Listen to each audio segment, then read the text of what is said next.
G'day, I'm Warwick Schiller and I want to talk to you about teaching a horse to go over a tarpaulin, or a tarp as you call it. But really this little snip is more about having a good starting point than it is about tarpaulins or anything like that. The other day we had a clinic here at the ranch, and there was at the start of every clinic I always ask people, what's your horse's biggest problem? And this one girl said, tarpaulins. I can't get my horse to walk over one, it's worried about him and all sorts of stuff. And I said, well, so how have you been doing it? And she had a tarp that was 8 foot by 10 foot, and she had it folded up to where it was 8 foot long this way and about 6 or 8 inches wide that way, which is good. That's how she said, so what I do is I fold the tarp so it's like a, it's a long shape like that sort of thing. And she says, and I put it a certain distance away from the fence, and I have the horse go between the tarp and the fence, and then I move the tarp closer and I move it closer, and I said, well, that's how I'd go about it. It should work. She said, well, it hasn't worked. And I said, well, why don't you show me what you've been doing? And so she got the horse and she put the tarp, and she might have started about here maybe. Horse went between the tarp and the fence, and so she moved it a bit closer, and the horse went between the tarp and the fence. She got a bit closer, and she got it about, I don't know, I imagine about this far away, so probably about that far from there. And the horse went through there, and so she reached down and she was going to move it closer. And I said, what are you doing?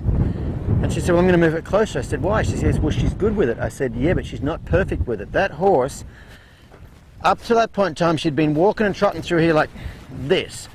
That time, that horse went through here like that. There was a little like that. Okay, and I said, your horse is not completely comfortable with that tarp that distance away.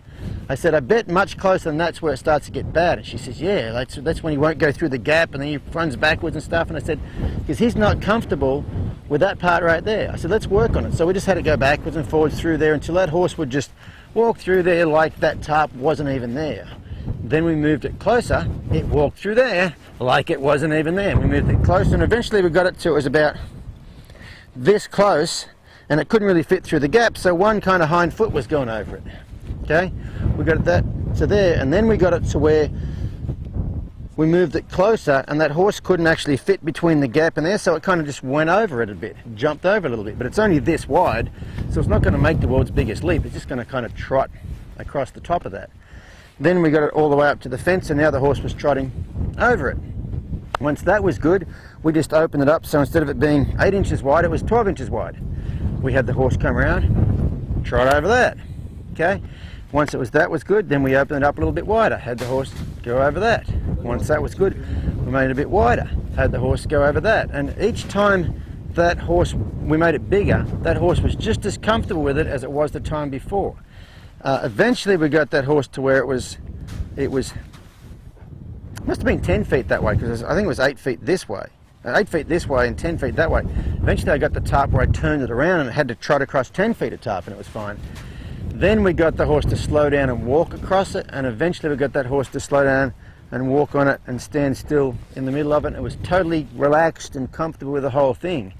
And that's the girl had been using that process. She'd been trying to use that process, but what she didn't recognize was the place where it started to go minusculely wrong. It started to get slightly off kilter. That horse got slightly worried. You have to stay at the slight worry place till it goes away completely before you add more pressure. And in this case, it was moving that tarp closer that added that more pressure. So that's just a little story, just something to think about. Anytime you're working on stuff like that, make sure you have a good starting point. It doesn't matter what you're doing, you've got to have a really good starting point. If your starting point is shabby, the rest of it's only going to get more and more shabby the harder things get. So, hope that helps. See you guys next time.